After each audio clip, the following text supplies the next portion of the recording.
Mikey P back on the In the Money Media Players Podcast, In the Money YouTube channel, and we have a carryover in the Sunset Six for Friday. It's Florida Derby weekends. Nobody knows Gulfstream better than Chris Cupples, Mr. Pegasus Betting Challenge champion himself. Chris, what's up?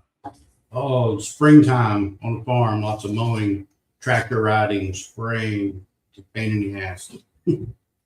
Well, hopefully we can mix in a little horse playing for Friday and big weekend at Gulfstream. Florida Derby shaping up to be one of the key preps for the Derby this year. Plenty of buzz around that. I'll get your pick at the end of the show, Chris. A little teaser for that. But we look Sunset Six, and we're going to have carryover for this Friday and in the Sunset Six. And I believe it's just a little less than 20,000, Chris. Have you been playing much Sunset Six? I've been trying to sneak in here and there. It's proven difficult to get some days.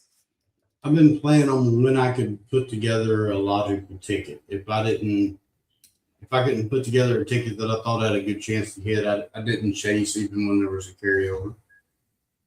Well, it looks like 20,078 in the pot to kick it off of dead money on Friday. And hopefully some people jumping in to get in on the Sunset Six. Last three at Gulfstream, last three at Santa Anita. We start at 4:23 Eastern time. And Chris, we're on the dirt to start at Gulfstream, and it's maiden optionals, 50,000s. They're going 7 furlongs. And this first race, I thought that you might be able to kick this off with just a single in the 8 Project Pat. What say you? Project Pat's the obvious horse. I am going to use the 3 as well. Project Pat, you're looking at the debut, does the usual improvement, second start, should handle what these others have done. But the 3, we're back, young man. Made his debut on the dirt here at Gulfstream, running a race that beats this group as well. Tyler appears that he got off of Project Pat to get on the 3, so I want to use both equally. So what's your take on the fact that the 3 has tried a couple different surfaces? I mean, he debuted on the dirt, raced well, but then ended up on the grass. They tried synthetic.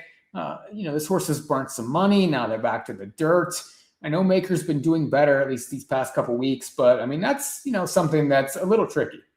Yeah, I didn't necessarily like that. If I didn't have that debut race staring at me that was as good as anybody's running here, this horse probably would be a total toss. But that debut just stands out like a sore thumb.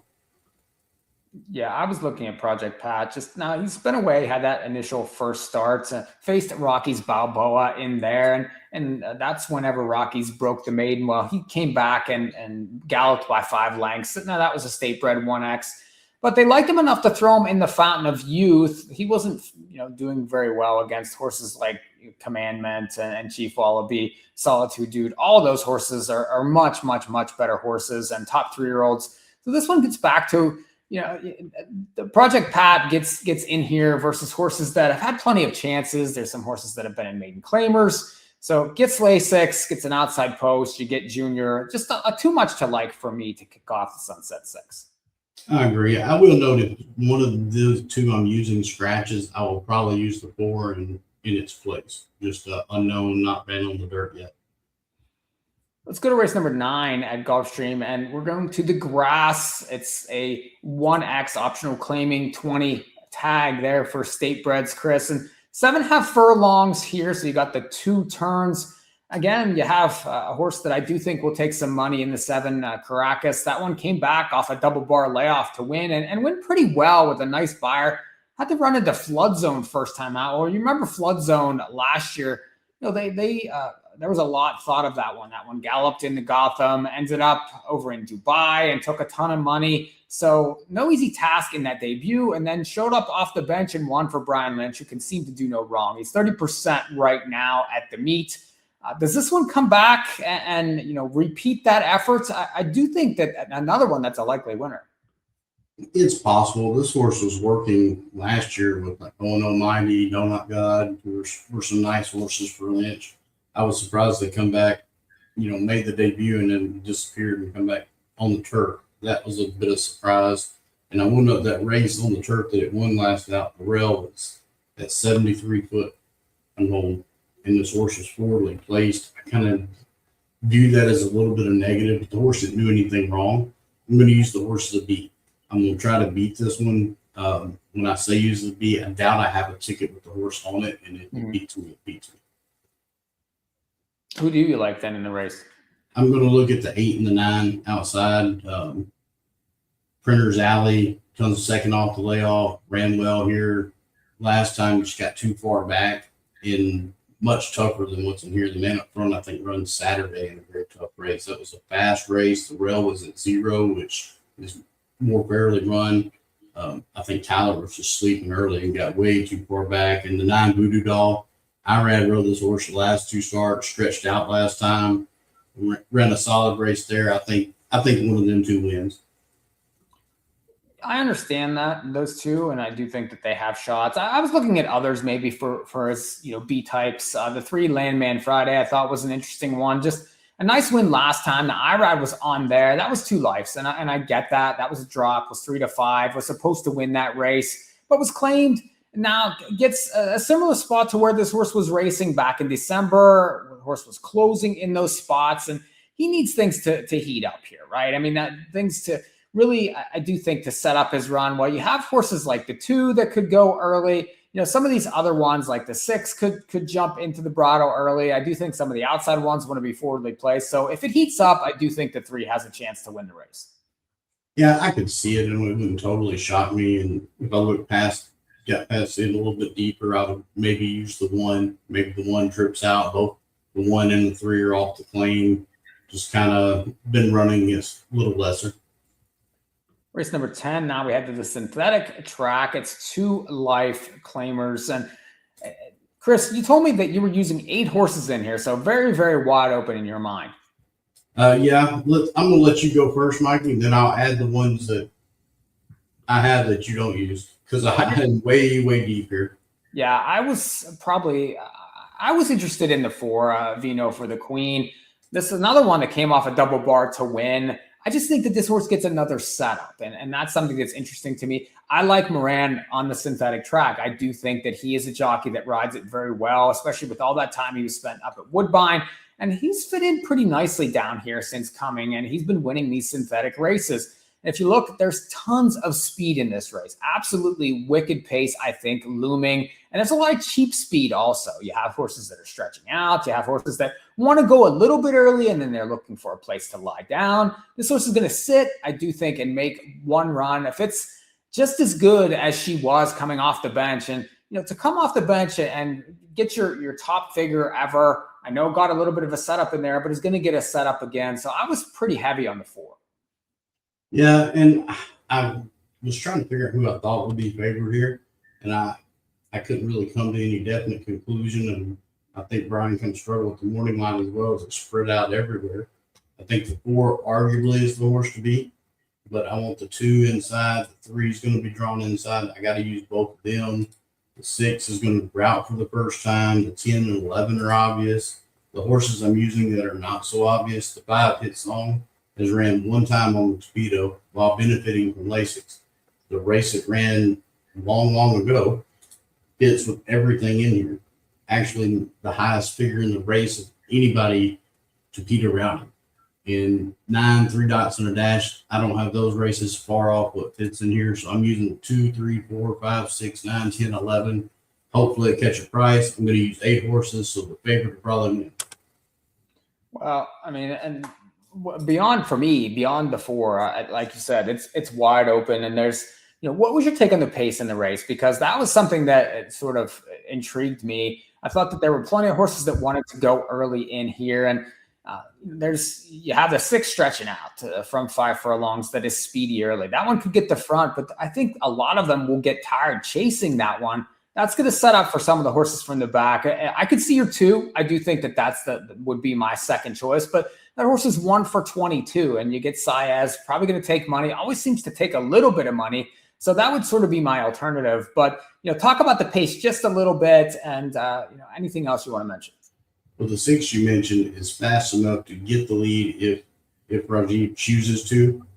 He could rate right off the 7, who I think is going to be a dead send and fold up at the quarter pole. Other than that, then you've got a group of stalkers. Some of them, like you said, are cheap speed, like the 8. That horse has been absolutely awful, but I don't see any other choice for them. I also wonder if Vasquez could try to send the 10 from the outside and just take a big class drop. So like you, I do see a pace scenario where it could heat up and set things up before you mentioned, or the 2 getting a trip inside. Well, we take the dinner break at 5:24 Eastern is that post time for the 10th at Gulfstream. We've got to wait till 7:07 to get the Santa Anita portion of this Sunset 6. And hopefully we're still alive. Heading to Santa Anita, Chris, to the grass. It is a state bred 1X. They're sprinting here. Again, plenty of speed to contend with in this spot, going 6 furlongs. You have the 1 that likes to go early. You have the 2 that likes to go early. I think some of these others will be pushing the pace. Who you like? I like the 4 and the 2. I think the 4 is the horse to beat and would be my top pick, but she doesn't break exactly the sharpest, lacks a little bit of early speed, which makes me want to use the 2 as well. So I got to have both of them. Still unwritten for Ryan Hansen's very quick from the gate. I think that horse will break on top, and then it's just a matter if anybody pressures that one or not. So I'm kind of going to have the closer and what I think is the best speed horse, 2 and 4. Yeah, I agree on the 4. And if you watch that one, we were pretty high, I know, that in the group chat on this one for Doug O'Neill, first time out, and just really didn't get the right ride to win. And then came back off of that and was able to break the maiden on February 14th and gets another setup in here. I do think logical improvement, third time out. That would be the one that I would probably lean on in this race. But I thought the 380s had an interesting look. Tried a couple state bred stakes in December, January.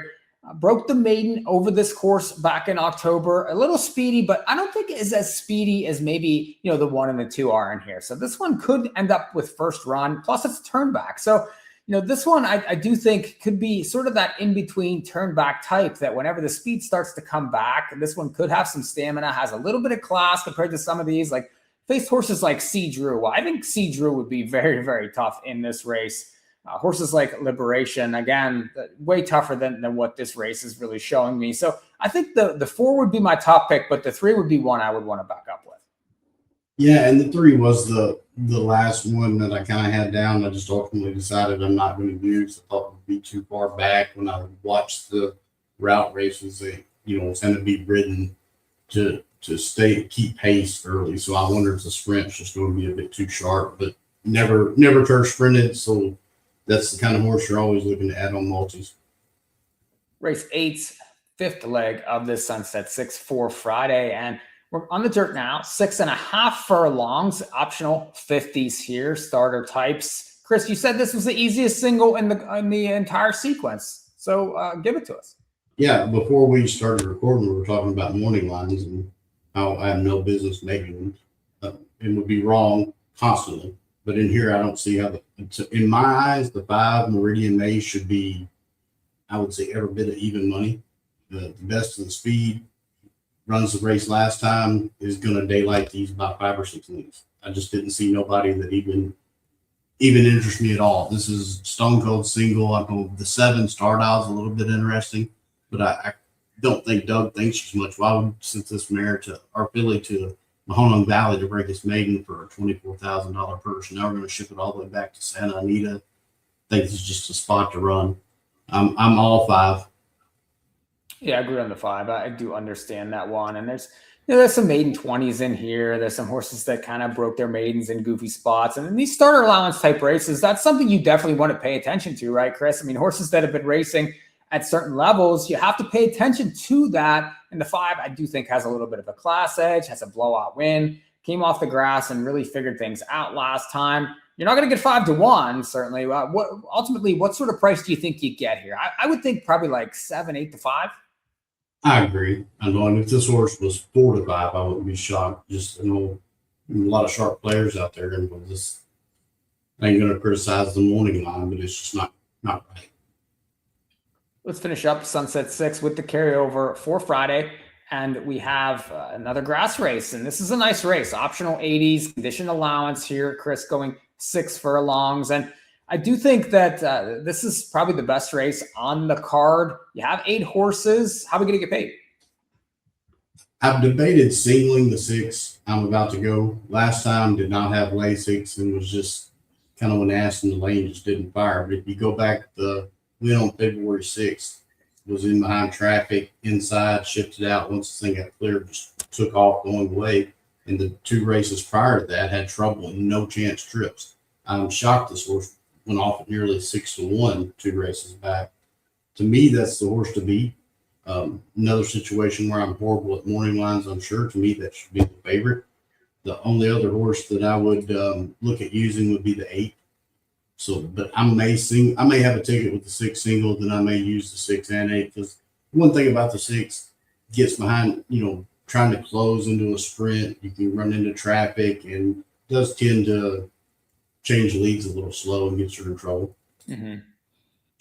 No love for the 7 here. Jungle Peace gets back on Lasix, gets away from horses like Gratefully, Queen Maxima, She's So Spicy, Thought Process.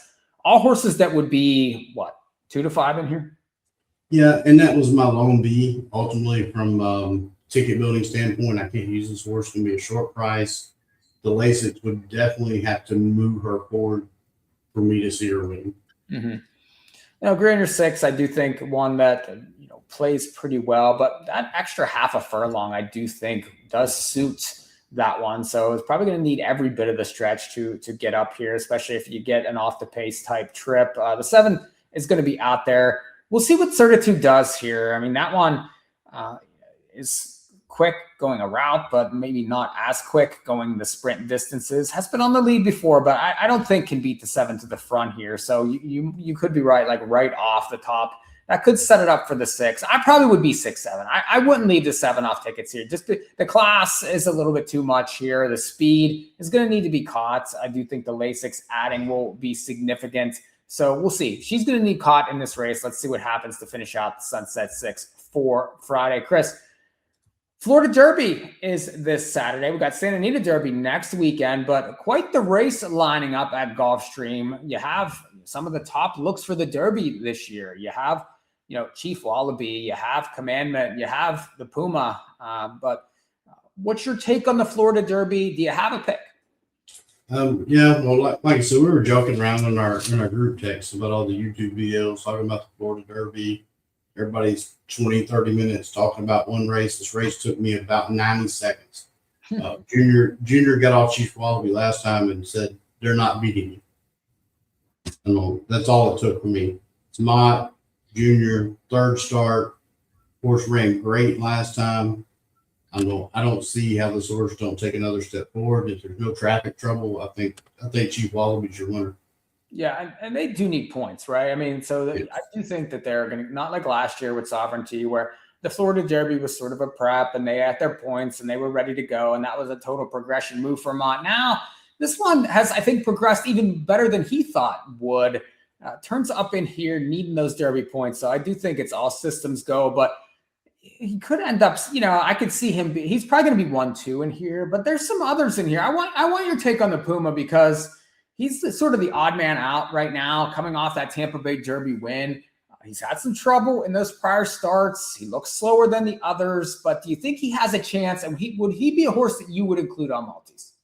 Absolutely. He's the only horse that I thought could beat Chief Wallaby if Chief Wallaby doesn't have traffic trouble, but the Puma does not need the points. I think they like the timing better from here to the Derby than waiting another week or two running, I assume. So if they run here, do they intend to win? My opinion in that is when you put one in the gate, trying to win, because there's a purse. But all trainers don't think like that. So depending on price, I may have a small Puma over Chief Wallaby Exacta kind of as a backup. Well, nobody else in here interests me at all. Florida Derby contests at Gulfstream this weekend on Express Bet. I know you're a huge fan of these Express Bet contests. So we have that to look forward to. Chris, do you have a seat in there quite yet, or would you be buying in? I'll be buying in if I play. Right now, more than likely, I will be, unless some scratches surprise me Saturday morning. Mm-hmm.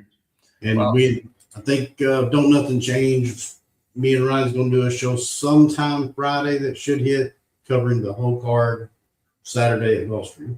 Yeah, take a look for that. And that's going to be on the plus side. So if you're not In the Money Plus subscriber, go to inthemoneypodcast.com/plus and learn more, because you get guys like Chris Cupples giving you this analysis. Now it is behind the paywall, and that is something that is available to those customers, but it's certainly well worth the listen. I'll certainly be taking notes for that. And we always appreciate Chris's opinions. Chris, I know that you'll probably show up on Inner Circle on Saturday too. You're all over In the Money, but we need you. We're glad to have you. Thanks for joining me. Yep, anytime. This has been a production of In the Money Media. Get in on the Sunset 6 for Friday. $20,000 dead money in the pot to go for. Enjoy the Florida Derby weekend. We'll see y'all next time.